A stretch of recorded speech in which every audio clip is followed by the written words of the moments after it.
Hello welcome back to the channel. Thank you ಯಾರೆಲ್ಲ ನನ್ನ ಚಾನಲ್ನ ಸಬ್ಸ್ಕ್ರೈಬ್ ಮಾಡಿದ್ದೀರಾ. ಇವತ್ತಿನ ಟಾಪಿಕ್ ಗುರು ರಾಘವೇಂದ್ರ ಸ್ವಾಮಿಗಳ ಸಂದೇಶ ಆಗಿರುತ್ತೆ. ಯಾರಿಗೆ ಈ ಟಾಪಿಕಲ್ಲಿ ಇಂಟ್ರೆಸ್ಟ್ ಇದೆಯೋ ಕಂಟಿನ್ಯೂ ವಾಚಿಂಗ್. ಹಾಗೆಯೇ 1ನೇ ತಾರೀಕು ಜನವರಿ 1 ಐ ಆಮ್ ಅಮೇಝಿಂಗ್ ಅನ್ನುವಂಥ ಕ್ಲಾಸ್ನ ಕಂಡಕ್ಟ್ ಮಾಡ್ತಾ ಇದ್ದೀನಿ. 21 ದಿನದ ಕಾರ್ಯಾಗಾರ ಆಗಿರುತ್ತೆ. 1999 ಪ್ರೈಸ್ ಆಗಿರುತ್ತೆ. 1 ಮಂತ್ ಪೋರ್ಟಲ್ನ ಮೆಡಿಟೇಷನ್ ಇರುತ್ತೆ. ಇದಕ್ಕೆ 99 ರೂಪಾಯಿ ಫೀಸ್ ಆಗಿರುತ್ತೆ.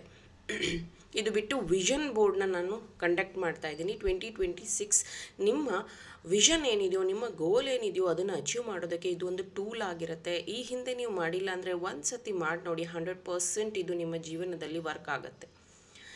Next reiki first level, second level, third ಲೆವೆಲ್ನ ಕಂಡಕ್ಟ್ ಮಾಡ್ತಿದ್ದೀನಿ. ಇಂಟ್ರೆಸ್ಟ್ ಇರೋವಂಥವ್ರು ಜಾಯಿನ್ ಆಗಿ. ಜನವರಿಲಿ ಮತ್ತೊಂದು ಆಫ್ಲೈನ್ ಕ್ಲಾಸ್ ಇರುತ್ತೆ. ತುಂಬ ಜನ ನನಗೆ ಟೆಕ್ಸ್ಟ್ ಮಾಡ್ತಾಯಿದ್ರಿ, ನಿಮ್ಮನ್ನು ಮೀಟ್ ಮಾಡಬೇಕು, ನಿಮ್ಮ ಕ್ಲಾಸ್ನ ಹೇಗೆ ಅಟೆಂಡ್ ಮಾಡೋದು ಅಂತ. ಸೊ ಇದು ಯಾವುದಾದ್ರೂ ಕ್ಲಾಸ್ನ ನೀವು ಅಟೆಂಡ್ ಮಾಡಿದ್ರೆ ನನ್ನ ಮೀಟ್ ಮಾಡೋದಕ್ಕೆ ಚಾನ್ಸ್ ಸಿಕ್ಕತ್ತೆ. ಮತ್ತು ಮನಿ ಅಟ್ರಾಕ್ಷನ್ 21 ಡೇಸ್ ಕ್ಲಾಸ್ನ ಕಂಡಕ್ಟ್ ಮಾಡ್ತಾ ಇದ್ದೀನಿ. ಅದಕ್ಕೆ ಜಾಯಿನ್ ಆಗುವಂಥವ್ರು ಸಹ ಜಾಯಿನ್ ಆಗ್ಬೋದು. ಆಲ್ರೆಡಿ 2 ಬ್ಯಾಚಲ್ಲಿ ಜಾಯಿನ್ ಆಗಿರೋರು ಅವರ ಫೀಡ್ಬ್ಯಾಕ್ನು ಕೊಟ್ಟಿದ್ದಾರೆ, ಅವರ ಸಕ್ಸಸ್ ಸ್ಟೋರೀಸ್ನು ಹೇಳಿದ್ದಾರೆ.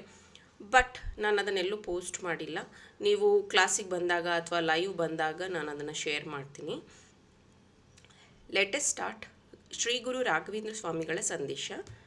ಈ ಸಮಯದಲ್ಲಿ ನಿಮಗೆ ಯಾವ ಒಂದು ವಿಷಯದಲ್ಲಿ ಕನ್ಫ್ಯೂಷನ್ ಆಗ್ತಿದೆ ಅಥವಾ ಉತ್ತರ ಬೇಕಾಗಿದೆ, ಅದಕ್ಕೆ ಇದನ್ನು ನೋಡಿ. ತುಂಬ ಜನ ಕೇಳ್ತಾ ಇದ್ದೀರಾ 2026ನ ರಾಶಿ ಬ್ರಾಸ್ಲೆಟ್ನ ಶೇರ್ ಮಾಡಿ ಅಂತ. ಈ ಸತಿ ರಾಶಿ ಬ್ರಾಸ್ಲೆಟ್ ಬರೋದಿಲ್ಲ, ಯಾಕಂದರೆ ಇದು ಸೂರ್ಯನ ಇಯರ್ ಆಗಿದೆ, ನಂಬರ್ 1 ಆಗಿರುತ್ತೆ. ಇದರಲ್ಲಿ ಕಾಂಬಿನೇಷನ್ ಮಾಡಬಾರ್ದು. ಹಾಗಾಗಿ ಒಂದು ಪೆಂಡೆಂಟ್ನ ನಾನು ಕೊಡ್ತಾ ಇದ್ದೀನಿ. ಅದನ್ನು ಆಫ್ಲೈನ್ ಕ್ಲಾಸಲ್ಲಿ ಆಲ್ರೆಡಿ ನಾನು ಕೊಟ್ಟಿದ್ದೀನಿ. ಅದು ಆಲ್ರೆಡಿ ಬುಕ್ ಆಗಿದೆ, ನನ್ನ ಹತ್ರ ಸ್ಟಾಕ್ ಇಲ್ಲ. ಬಂದಾಗ ನಾನು ಚಾನಲಲ್ಲಿ ಡಿಸ್ಪ್ಲೇ ಮಾಡ್ತೀನಿ.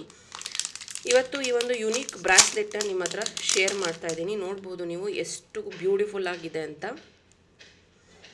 ಇದು ಕೇತು ಜಸ್ಪರ್.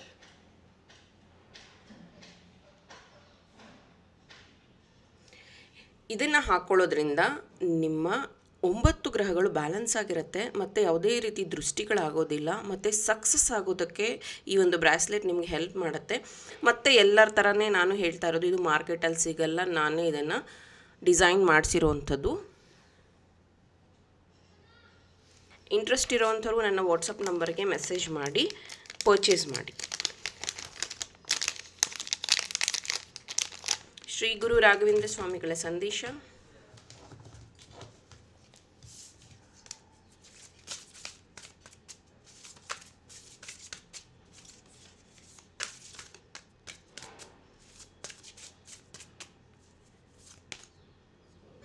ಕ್ರಿಯಾ, ಬುದ್ಧಿ, ಚಿನ್ಮಾಸ್ತ,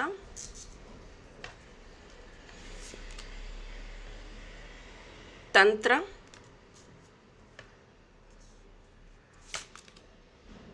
ತಮಸ್.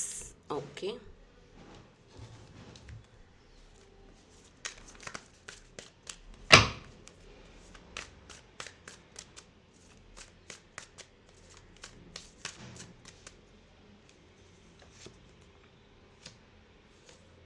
Two of Swords, King of Swords, 4 of Pentacles, the Sun, wow, the Fool, very good. So Guru Raghavendra ಸ್ವಾಮಿಗಳ ಸಂದೇಶದ ಬಗ್ಗೆ ನಾನಿಲ್ಲಿ ಹೇಳಬೇಕು ಅಂದರೆ, ತಂತ್ರ ಹಾಗೆಯೇ ಚಿನ್ನಮಾಸ್ತ ಬಂದಿರುವಂಥದ್ದು ಏನು ಹೇಳುತ್ತೆ ಅಂದರೆ, ನಿಮ್ಮ ವಿರೋಧ ಈ ನಿಮ್ಮ ಪರ್ಸನ್ ಅಂದರೆ ಗಂಡ ಹೆಂಡತಿ ಜಗಳಾಡಲಿ ಅಥವಾ ಪ್ರೇಮಿಗಳು ಜಗಳಾಡಲಿ, ಈ ಥರದ ತಂತ್ರ ಮಂತ್ರಗಳು ನಡೆದಿರುವಂಥದ್ದು ಕಾಣಿಸ್ತಾ ಇದೆ. ಹಾಗಿದ್ದರೆ ನೀವು ಬ್ಲ್ಯಾಕ್ ಟರ್ಮಲಿನ್ ಬ್ರಾಸ್ಲೆಟ್ನ ಯೂಸ್ ಮಾಡಿ. ಅದು ನನ್ನ ಹತ್ರ ಅವೈಲೇಬಲ್ ಇದೆ, ನೀವು ಬೇಕಾದರೆ ಬುಕ್ ಮಾಡ್ಕೋಬಹುದು. ಬ್ಲ್ಯಾಕ್ ಕಲರಲ್ಲಿರುತ್ತೆ ಅದು. ಸೊ ಅದು ನಿಮಗೆ ಒಂದು ಪ್ರೊಟೆಕ್ಷನ್ನ ಕೊಡುತ್ತೆ. ಈಗ ಸದ್ಯಕ್ಕೆ ಹೇಳಬೇಕು ಅಂದರೆ ಬ್ಲ್ಯಾಕ್ ಮ್ಯಾಜಿಕ್ ಆಗಿರುವಂಥದ್ದು ತೊಂದರೆಗಳನ್ನ ಕ್ರಿಯೇಟ್ ಮಾಡ್ತಿದ್ದಾರೆ ನಿಮ್ಮ ಜೀವನದಲ್ಲಿ. ಇದಕ್ಕೆ ನಿಮ್ಮ ಗುರುಗಳು ಏನು ಹೇಳ್ತಿದ್ದಾರೆ ಅಂದರೆ, ಬಿ ಸ್ಟ್ರಾಂಗ್. ಸೊ ನಾನು ಎಷ್ಟೊಂದು ಜನಕ್ಕೆ ಹೇಳ್ತೀನಿ, ನಿಮ್ಮ ಹತ್ರ ಆ ಒಂದು ಪ್ರಾಬ್ಲಮ್ನ ಸಾಲ್ವ್ ಮಾಡೋಕ್ಕಾಗೋದಿಲ್ಲ ಅಂದರೆ ಎಕ್ಸ್ಪರ್ಟ್ನ ಕಾಂಟ್ಯಾಕ್ಟ್ ಮಾಡಿ. ಅವ್ರು ಹೇಳಿದ್ದನ್ನು ಫಾಲೋ ಮಾಡಿ. ಕೆಲವೊಬ್ರು ಹೇಗೆ ಅಂದರೆ ಎಕ್ಸ್ಪರ್ಟ್ನೂ ಕಾಂಟ್ಯಾಕ್ಟ್ ಮಾಡಲ್ಲ, ಅವ್ರಿಗೆ ಗೊತ್ತಿರೋದನ್ನೇ ಅವ್ರು ಮಾಡಿಕೊಂಡು ಟೈಮ್ ವೇಸ್ಟ್ ಮಾಡ್ತಾ ಇದ್ದಾರೆ. ಟೈಮ್ ತುಂಬ ಪ್ರೀಷಿಯಸ್. ನಿಮಗೆ ಗೊತ್ತು 2025 ಎಷ್ಟು ಬೇಗ ಕಳೆದು ಹೋಗಿದೆ ಅಂತ. ಹಾಗೆಯೇ ನಿಮ್ಮ ಜೀವನದಲ್ಲೂ ಟೈಮ್ ಬೇಗ ಕಳೆದು ಹೋಗುತ್ತೆ. 4 ಆಫ್ ಪೆಂಟಿಕಲ್ಸ್ ಹಾಗೆಯೇ ನೈಟ್ ಆಫ್ ಸೋರ್ಡ್ಸ್. ಇಲ್ಲಿ ನೋಡ್ಬೋದು ನೀವು ಬುದ್ಧಿ ಕ್ರಿಯಾ ತಮಸ್ಗೆ ಮತ್ತು 4 ಆಫ್ ಪೆಂಟಿಕಲ್ಸ್, ನೈಟ್ ಆಫ್ ಸೋರ್ಡ್ಸ್ಗೆ. ನನಗೆ ಇಲ್ಲಿ ಒಂದು ಚಾನಲ್ ಆಗ್ತಿರೋಂಥ ಮೆಸೇಜ್ ಏನಪ್ಪ ಅಂತಂದರೆ, ಒಂದು ಸತಿ ಕೃಷ್ಣ ಮತ್ತು ಅರ್ಜುನ ಇಬ್ಬರು ನಡ್ಕೊಂಡು ಹೋಗ್ತಾ ಇದ್ರಂತೆ ಬೀದಿಯಲ್ಲಿ. ಸೊ ಆಗ ಒಬ್ಬ ಭಿಕ್ಷೆ ಬೇಡ್ತಿದ್ದಂತೆ. ಅರ್ಜುನ ಕೇಳಿದಂತೆ, ಕೃಷ್ಣ ನೀನು ಎಂತೆಂಥವ್ರನ್ನೆಲ್ಲ ಸೃಷ್ಟಿ ಮಾಡಿದ್ಯಾ, ಇವನಿಗೆ ಯಾಕೆ ಭಿಕ್ಷೆ ಬೇಡೋ ಅಂತ ಒಂದು ಕ್ಯಾರೆಕ್ಟರ್ ಕೊಟ್ಟಿದ್ಯಾ, ಅಥವಾ ಇವನು ಯಾಕೆ ಭಿಕ್ಷೆ ಬೇಡ್ತಾ ಇದ್ದಾನೆ ಅಂತ ಕೇಳ್ತಾರೆ. ಆವಾಗ ಕೃಷ್ಣ ಅಂತಾರೆ, ಇಲ್ಲ ಈ ಸತಿ ಅವನ ಪ್ರಾಬ್ಲಮ್ ಸಾಲ್ವ್ ಆಗುತ್ತೆ ಇರು ಅಂತ ಹೇಳ್ಬಿಟ್ಟು ಚಿನ್ನದ ನಾಣ್ಯಗಳನ್ನು ಅವನಿಗೆ ಕೊಡ್ತಾರೆ. ಸೊ ಆ ಒಂದು ಕಳ್ಳ ಅದನ್ನು ತಗೊಂಡು ಮನೆಗೆ ಹೋಗಬೇಕಾದ್ರೆ ಯೋಚನೆ ಮಾಡ್ತಾನೆ, ಇದರಲ್ಲಿ ನಾನು ಮನೆ ಕಟ್ತೀನಿ, ಇದರಲ್ಲಿ ನಾನು ಹಾಗೆ ಮಾಡ್ತೀನಿ, ಇದರಲ್ಲಿ ನಾನು ಚಿನ್ನದ ರಥ ತಗೋತೀನಿ. ಹೀಗೆ ಅವನ ಕನಸುಗಳನ್ನು ಅವನು ಯೋಚನೆ ಮಾಡ್ತಾ ಅದನ್ನು ತೊಗೊಂಡು ಹೋಗ್ಬೇಕಾದ್ರೆ ಒಬ್ಬ ಕಳ್ಳ ಬಂದು ಆ ಒಂದು ನಾಣ್ಯಗಳನ್ನು ಕಿತ್ಕೊಂಡು ಹೋಗ್ಬಿಡ್ತಾನೆ. ಮತ್ತೆ ಆ ಭಿಕ್ಷೆ ಬೇಡಕ್ಕೆ ಶುರು ಮಾಡ್ತಾನೆ. ಮತ್ತೆ ಕೃಷ್ಣ ಮತ್ತು ಅರ್ಜುನ ವಾಪಸ್ ಬರಬೇಕಾದ್ರೆ, ಅರೆ ಇವನಿಗೆ ತಾನೇ ನೀನು ಚಿನ್ನದ ನಾಣ್ಯ ಕೊಟ್ಟಿದ್ದು ಕೃಷ್ಣ, ಮತ್ತೆ ಅವ್ನು ಭಿಕ್ಷೆ ಬೇಡ್ತಿದ್ದಾನಲ್ಲ ಅಂತ ಅನ್ನೋವಾಗ ಕೃಷ್ಣ ಅಂತಾರೆ, ಇರು ಈ ಸತಿ ಬೇರೆ ಏನಾದ್ರು ಕೊಡ್ತೀನಿ ಅಂತ ಹೇಳ್ಬಿಟ್ಟು ವಜ್ರನ ಕೊಡ್ತಾರೆ. ಸೊ ಆ ಒಂದು ಭಿಕ್ಷುಕ ಆ ಒಂದು ವಜ್ರನ ಮನೆಗೆ ತೊಗೊಂಡೋಗಿ ಅವನ ಹತ್ರ ಸರಿಯಾಗಿ ಅದನ್ನು ಹ್ಯಾಂಡಲ್ ಮಾಡೋಕ್ಕೆ ಬರೋದಿಲ್ಲ. ಇದನ್ನು ಏನಂತ ಹೇಳ್ತೀವಿ ಅಂದರೆ, ಸಡನ್ ಫೇಮ್ ನೇಮ್ ಸಿಕ್ಕಿದಾಗ ಅಥವಾ ಸಡನ್ನಾಗಿ ನಿಮ್ಗೆ ಯಾರಾದರೂ ಸಹಾಯ ಮಾಡ್ತೀವಿ ಅಂತ ಬಂದ್ರೂ ನಿಮಗೆ ಐ ಓಪನ್ ಆಗಲ್ಲ, ನಿಮಗೆ ಜ್ಞಾನ ಇರೋದಿಲ್ಲ, ಇದು ಯಾಕೆ, ಇದು ಏನು ಮೆಸೇಜು ಅನ್ನೋಂಥದ್ದು. ಅವನೇನು ಮಾಡ್ತಾನೆ, ಮಡಿಕೆಯಲ್ಲಿ ತೊಗೊಂಡೋಗಿ ಆ ವಜ್ರನ ಇಟ್ಬಿಟ್ಟು ಮಲಗಿಬಿಡ್ತಾನೆ. ಅವನ ಹೆಂಡತಿ ಬೆಳಗ್ಗೆ ಎದ್ದು ಕುಡಿಯೋ ನೀರಿಗೋಸ್ಕರ ನೀರು ತರೋದಕ್ಕೆ ಅಂತ ಹೋಗಬೇಕಾದ್ರೆ ಆ ಮಡಿಕೆ ಸಮೇತ ಅವಳಿಗೆ ಆ ವಜ್ರ ಇರೋದು ಗೊತ್ತಿರೋದಿಲ್ಲ. ಅದನ್ನು ತೊಗೊಂಡು ಹೋಗಿ ನೀರನ್ನ ತೊಗೊಂಡು ಬಂದಿರ್ತಾಳೆ. ಆ ವಜ್ರ ನೀರಲ್ಲಿ ಹೊಟ್ಟೋಗಿರುತ್ತೆ. ಅವನು ಬೆಳಗ್ಗೆ ಕೇಳಿದಾಗ ಅದರಲ್ಲಿ ಏನೂ ಇರಲಿಲ್ಲ, ನಾನೇನು ನೋಡಲಿಲ್ಲ ಅಂತ ಹೇಳಿಬಿಡ್ತಾಳೆ ಅವಳು. ಮತ್ತೆ ಆ ಭಿಕ್ಷೆ ಬೇಡೋದಕ್ಕೆ ಬರ್ತಾನೆ. ಇನ್ನೊಂದು ಸತಿ ಕೃಷ್ಣ ಅರ್ಜುನ ಬರ್ತಾ ಇರುವಾಗ ನೋಡ್ತಾರೆ, ಅರೇ ನೀನು ಮತ್ತೆ ನೀನು ದಾನ ಕೊಡ್ತೀಯಾ, ಯಾಕೆ ಭಿಕ್ಷೆ ಬೇಡ್ತಿದ್ದಾನೆ ಅಂತ. ಅರ್ಜುನ, ಈ ಸತಿ ನಾನು ಅವನ್ನ ಫಾಲೋ ಮಾಡ್ತೀನಿ ಕೃಷ್ಣ, ಈ ಸತಿ ಅವನಿಗೆ ದಾನ ಕೊಡು, ಏನು ಮಾಡ್ತಿದ್ದಾನೆ ನೋಡೋಣ ಅಂತ. ಆವಾಗ ಕೃಷ್ಣ ಅವನಿಗೆ ಬರೀ 2 ರೂಪಾಯಿ ನಾಣ್ಯ ಕೊಡ್ತಾರೆ. ನಾಣ್ಯ ಕೊಟ್ಬಿಟ್ಟು ಅಂದರೆ ಕೃಷ್ಣನ ವೇಷದಲ್ಲಿರೋದಿಲ್ಲ, ಮಾರು ವೇಷದಲ್ಲಿರ್ತಾರೆ. 2 ರೂಪಾಯಿ ನಾಣ್ಯ ಕೊಟ್ಟು ತಗೋ ನಿನ್ನ ಇದು ದಾನ ಅಂತ.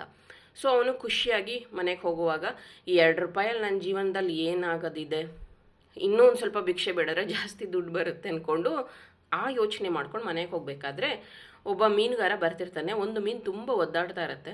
ಆವಾಗ ಅವ್ನು ಕೇಳ್ತಾನೆ, ಈ ಮೀನು ಒದ್ದಾಡ್ತಾ ಇದೆ, ಇದನ್ನು ಬಿಟ್ಬಿಡು ಅಂತ. ಅವನಂತಾನೆ, ಇಲ್ಲ ನಾನು ಇದನ್ನು ದುಡ್ಡಿಗೆ ಮಾರೋದಕ್ಕೆ ತಂದಿದ್ದೀನಿ ಅಂತ. ಹಾಗಿದ್ರೆ ಇದ್ರ ಬೆಲೆ ಎಷ್ಟು? 2 ರೂಪಾಯಿ ಅಂತ ಹೇಳ್ತಾನೆ. ಹಾಗಿದ್ರೆ 2 ರೂಪಾಯಿ ತಗೋ, ಆ ಮೀನನ್ನು ನೀರಿಗೆ ಬಿಡು ಅಂತ. ಸೊ ಅವನ ಹತ್ರ 2 ರೂಪಾಯಿನ ಕೊಟ್ಟು ಆ ಮೀನನ್ನು ಈ ಭಿಕ್ಷುಕ ತಗೊಂಡು ನೀರಲ್ಲಿ ಬಿಟ್ಬಿಡ್ತಾನೆ. ಆಗ ಅಲ್ಲೊಂದು ಚಮತ್ಕಾರ ನಡೆಯುತ್ತೆ. ಆ ಮೀನು ನೀರೊಳಗೆ ಹೋಗಿ ಕಳೆದು ಹೋದ ವಜ್ರವನ್ನು ತಗೊಂಡು ಬಂದು ದಡದಲ್ಲಿ ಉಗುಳತ್ತೆ. ಆವಾಗ ಇವನು, ಇದೇ ಅಲ್ಲ ನನ್ನ ವಜ್ರ ಅಂತ ತಗೋತಾನೆ. ಅಯ್ಯಯ್ಯೋ ಕೃಷ್ಣ ನೀನೇ ಕಾಪಾಡಿದೆ ಅಂತ ಜೋರಾಗಿ ಕಿರ್ಚಕ್ಕೆ ಶುರು ಮಾಡಿದಾಗ ಅಲ್ಲೇ ಆ ಒಂದು ಕಳ್ಳ ಓಡಿ ಹೋಗ್ತಿರ್ತಾನೆ. ಅಲ್ಲಿ ಕೂತಿರ್ತಾನೆ. ಅಂದರೆ ಅವನು ಯಾವನೋ ಒಂದು ವ್ಯಾಪಾರ ಶುರು ಮಾಡಿರ್ತಾನೆ ಆ ದುಡ್ಡಿಂದ. ಅವನು, ಅಯ್ಯೋ ಇವನು ಬಂದ್ಬಿಟ್ಟು ಇವಾಗ ಎಲ್ಲರ ಹತ್ರನೂ ನನ್ನ ವ್ಯಾಪಾರ ಮುಚ್ಚಿಸ್ಬಿಡ್ತಾನೆ, ಇವಾಗಿನ ನಾನು ಅಂಗಡಿ ಎಲ್ಲ ಶುರು ಮಾಡಿದ್ದೀನಿ, ಇವ್ನು ನನ್ನ ಮರ್ಯಾದೆ ತೆಗೆದುಬಿಡ್ತಾನೆ ಅಂತ ಹೇಳ್ಬಿಟ್ಟು ಅವ್ನು ಬಂದು ಹೇಳ್ತಾನೆ, ನೀನು ದಯವಿಟ್ಟು ಅದನ್ನೆಲ್ಲ ಯಾರ ಹತ್ರನೂ ಹೇಳಬೇಡ, ನಿಂಗೆ ಏನು ಸಹಾಯ ಬೇಕು ನಾನು ಮಾಡ್ತೀನಿ, ಆದರೆ ಅದು ಹಳೇದನ್ನೆಲ್ಲ ಹೇಳಕ್ಕೆ ಹೋಗಬೇಡ ಅಂತ. ಇದು ಹೆಂಗೆ ಸಿಂಕ್ ಆಗ್ತಿದೆ ಅಂತಂದರೆ, ಒಳ್ಳೆ ಟೈಮ್ ಬಂತು ಅಂದರೆ ಎಲ್ಲನೂ ನಿಮ್ಮ ಸಮಯಕ್ಕೆ ಸರಿಯಾಗಿ ಸಿಕ್ಕುತ್ತೆ. ಆದರೆ ಈಗೇನು ಸಿಗ್ತಾ ಇದೆಯೋ ಅದನ್ನು ನೀವು ಸರಿಯಾಗಿ ಬಳಸ್ಕೊಂಡಿಲ್ಲ ಅಂತಂದರೆ ಆ ಭಿಕ್ಷುಕನ ಥರ ಯಾವಾಗಲೂ ಭಿಕ್ಷೆ ಬೇಡೋದು ತಪ್ಪೋದೇ ಇಲ್ಲ. ಫಸ್ಟ್ಗೆ ಅವನ ಸ್ವಂತದ ಬಗ್ಗೆ ಯೋಚನೆ ಮಾಡ್ದ, ಚಿನ್ನ ಸಿಕ್ಕಿದಾಗ, ಅದಕ್ಕೆ ಕಳ್ಳ ಅದನ್ನು ಕತ್ಕೊಂಡು ಹೋದ. 2ನೇ ಸತಿ ವಜ್ರನ ಅವನಿಗೆ ಯಾವ ರೀತಿ ಸ್ಟೋರ್ ಮಾಡಬೇಕು ಅಂತ ಗೊತ್ತಾಗಲಿಲ್ಲ, ಅದ್ರ ಬೆಲೆ ಅವನಿಗೆ ಗೊತ್ತಾಗಲಿಲ್ಲ, ಹಾಗಾಗಿ ಕಳ್ಕೊಂಡಿದ್ದ. 3ನೇ ಸತಿ ಯಾವಾಗ ಅವನು ಮೀನು ಬಗ್ಗೆ ಯೋಚನೆ ಮಾಡ್ದ, ಅಂದರೆ ಪರರ ಜೀವನದ ಬಗ್ಗೆ ಯೋಚನೆ ಮಾಡಿದ್ನು, ಆವಾಗ ಅವನು ಮೊದಲಕ್ಕಿಂತ 3 ಪಟ್ಟು ಹಣ, ದುಡ್ಡು ಎಲ್ಲದನ್ನು ಪಡ್ಕೊಂಡ. ಹೀಗೆ ನಿಮ್ಮ ಜೀವನ ಇರೋದು. ನೀವು ಅನ್ಕೊತೀರ, ನಾನು ದುಡಿದ ಮೇಲೆ ಇನ್ನೇನೋ ಮಾಡ್ತೀನಿ, ನನಗೆ ಒಳ್ಳೇದಾದರೆ ಬೇರೆಯವ್ರಿಗೆ ಒಳ್ಳೇದು ಮಾಡ್ತೀನಿ, ನನ್ನ ಪ್ರಾಬ್ಲಮ್ ಸಾಲ್ವ್ ಆದ್ರೇ ನಾನು ಬೇರೆಯವ್ರಿಗೆ ಹೇಳೋಕ್ಕೆ ಸಾಧ್ಯ. ಈ ಥರ ನೀವೇನೋ ಭ್ರಮೆಯಲ್ಲಿದ್ದರೆ ಇದು ಒಂದು ಸೈಕಲ್. ಏನು ಗೊತ್ತಾ, ಪ್ಯಾರಲಲ್ ಆಗಿ ಎಲ್ಲ ನಡೀತಾ ಇರುತ್ತೆ. ನೀವು ಮಾತ್ರ ಅಂದ್ಕೊಳ್ಳೋದು ಇದಾದರೆ ಅದು ಮಾಡ್ತೀನಿ, ಅದಾದರೆ ಅದು ಮಾಡ್ತೀನಿ, ಹಿಂಗಾದರೆ ಹಂಗೆ ಮಾಡ್ತೀನಿ. ನೋ, ದೇವರು ಅಟ್ ಎ ಟೈಮ್ ಕಷ್ಟನೂ ಸುಖನೂ ಕೊಟ್ಟು ನೋಡ್ತಾ ಇರ್ತಾರೆ, ನೀನು ಅದನ್ನು ಹೇಗೆ ಬಳಸ್ಕೋತಾ ಇದೆಯಾ, ಹೇಗೆ ಉಪಯೋಗಿಸ್ಕೋತಾ ಇದೆಯಾ ಅಂತ. 2 ಆಫ್ ಸೋರ್ಸ್ ಇಲ್ಲಿ ತಮಸ್ ಅದನ್ನೇ ಹೇಳ್ತಾ ಇರೋವಂಥದ್ದು. ನನಗೆ ಒಳ್ಳೆ ಸಮಯ ಬರುತ್ತಾ, ಗುರು ರಾಘವೇಂದ್ರ ಸ್ವಾಮಿ ನನ್ನನ್ನು ಕಾಪಾಡ್ತೀಯಾ, ನೀನೇ ನೋಡ್ಕೋ ಎಲ್ಲ. ಆಮೇಲೆ ಏನೋ ಒಂದು ಆದ ತಕ್ಷಣ ನೀವು ಹೇಳ್ತಾ ಇರ್ತೀರ ರಾಯರಿದ್ದಾರೆ, ಎಲ್ಲ ನೋಡ್ಕೋತಾರೆ ಅಂತ. ಫೈನ್, ಬಟ್ ಆಪರ್ಚುನಿಟಿ, ಟೈಮು ಎಲ್ಲ ನಿನ್ನ ಹತ್ರನೇ ಇದೆ, ಬುದ್ಧಿ ನಿನ್ನ ಹತ್ರನೇ ಇದೆ, ಶಕ್ತಿ ನಿನ್ನ ಹತ್ರನೇ ಇದೆ. ನೀವು ಎಲ್ಲದಕ್ಕೂ ರಾಯರಿದ್ದಾರೆ ನೋಡ್ಕೋತಾರೆ ಅಂತ ಬರೀ ಆ ಒಂದು ಸೆಂಟೆನ್ಸ್ನ ಹೇಳ್ಕೊಂಡು ಟೈಮ್ ಪಾಸ್ ಮಾಡ್ತಾ ಇದ್ದೀರೋ ಅಥವಾ ಅದಕ್ಕೆ ತಕ್ಕಂಗೆ ಏನಾದರೂ ಕಲಿತಾ ಇದ್ದೀರೋ. ನಾನು ಎಷ್ಟೋ ಫ್ರೀ ಕ್ಲಾಸಸ್ನ ಕೊಡ್ತಾ ಇದ್ದೀನಿ, ಆದರೆ ನನ್ನ ಫಾಲೋವರ್ಸ್ ನೋಡಿದ್ರೆ 60-70 ಸಾವಿರ 200K ಇದ್ದಾರೆ. ಬಟ್ ನನ್ನ ಫ್ರೀ ಕ್ಲಾಸಸ್ಸಲ್ಲಿ 30-40 ಜನ ಬರ್ತಾರೆ. 1 ಅವರ್ ಫ್ರೀ ಕ್ಲಾಸ್ ಇರುತ್ತೆ. ಫೈನ್, ಫ್ರೀ ಕ್ಲಾಸ್ ತೊಗೊಂಡ್ಮೇಲೆ ಅದನ್ನು ಉಪಯೋಗ ಪಡ್ಕೊಳಕ್ಕಾಗತ್ತಾ? ಇಲ್ಲ. ಯಾಕಂತಂದರೆ ಫ್ರೀಯಾಗಿ ನಿಮಗೆ ನೀರು ಸಿಗ್ತಿದೆ, ಊಟನೂ ಸಿಗ್ತಾ ಇದೆ, ಗಾಳಿನೂ ಸಿಗ್ತಾ ಇದೆ, ಫ್ರೀಯಾಗೇ ಇದೆಲ್ಲ ಸಿಗ್ತಿರೋದು. ಆದರೂ ನೀವು ಹೇಗಿದ್ದೀರೋ ಹಾಗೇ ಇದ್ದೀರಲ್ವಾ? ಏನಾದರೂ ಅದಕ್ಕೆ ಕೃತಜ್ಞತೆ ಸಲ್ಲಿಸಿದ್ದೀರಾ? ಏನಾದರೂ ಬದಲಾಗಿದ್ದೀರಾ? ಕೆಲವೊಬ್ಬರಿಗೆ ಎಜುಕೇಷನ್ ಸಹ ಫ್ರೀಯಾಗಿ ಸಿಕ್ಕಿದೆ, ಕೆಲವೊಬ್ಬರಿಗೆ ಪ್ರೀತಿ ಪ್ರೇಮ ಎಲ್ಲ ಫ್ರೀಯಾಗಿ ಸಿಗ್ತಾ ಇದೆ. ಆದರೂ ಏನಾದರೂ ಬಳಸ್ಕೊಂಡಿದ್ದೀರಾ? ಇಲ್ಲ ತಾನೇ. ಇನ್ನು ನಾನು ಕೊಡೋ ವಿದ್ಯೆ ಫ್ರೀಯಾಗಿ ನೀವು ಬಳಸ್ಕೊಳಕ್ಕಾಗತ್ತಾ? ಯಾವತ್ತೂ ಅಷ್ಟೇ, ನೀನು ಏನು ಯೂನಿವರ್ಸಿಗೆ ಕೊಡ್ತೀಯೋ ಅದು ನಿನಗೆ ವಾಪಸ್ ಬರುತ್ತೆ. ಹೌದು, ಇದು ನನ್ನ ಧರ್ಮ, ನನ್ನ ಒಂದು ಡ್ಯೂಟಿ ಅಂತ ನಾನು ಮಾಡ್ತೀನಿ. ಆದರೆ ಅದರ ಪ್ರತಿಫಲ ನೀನು ಪಡ್ಕೋಬೇಕು ಅಂದರೆ ಯೋಗ್ಯತೆ ಇರಬೇಕು. ಸೊ ಇದು ಲೈನ್ ಹೇಳಬೇಕು ಅನ್ನಿಸ್ತು, ಹೇಳಿದೆ. ಇದು ಗುರು ರಾಘವೇಂದ್ರ ಸ್ವಾಮಿಗಳ ಸಂದೇಶ. ಇದೇ ರೀತಿಯ ಇಂಟ್ರೆಸ್ಟಿಂಗ್ ಟಾಪಿಕ್ಸ್ನ ಕೇಳಬೇಕು ಅಂದರೆ ನನ್ನ ಚಾನಲ್ನ ಫಾಲೋ ಮಾಡಿ. Thank you. All the best.